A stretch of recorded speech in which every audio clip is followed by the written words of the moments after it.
એક ઋણ હતું, તારું એક મારા ઉપર ઋણ હતું, પૂર્વ જન્મનું એ ઋણ હું ચૂકવું છું.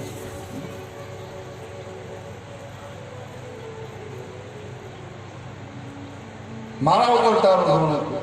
પૂર્વ જન્મમાં રામાવતારમાં તું વાલી હતું. મેં તને સંતાઈને બાણ માર્યું, મેં તને સંતાઈને બાણ માર્યું હતું અને તારું પ્રાણ વયું ગયું હતું. એટલે હે જરા, હે પારાધી, આમાં તારો દોષ નથી. આ કર્મની ગતિ છે. ભગવાન સમજાવે છે કે કર્મની ગતિને અપનાવી પડે. જ્યારે તમારામાં જીવનમાં કોઈ ઘટનાઓ ઘટતી હોય ને, તે ઘટનાઓને અપનાવવું, કારણ કે કર્મની ગતિ છે. ઘણી વખત એમ થાય કે અમે આટલી મહેનત કરીએ, આમ છતાં પણ અમને આ દુઃખ પડે છે, તો પૂર્વજન્મના કર્મો પણ તમને બંધન કરતા હોય.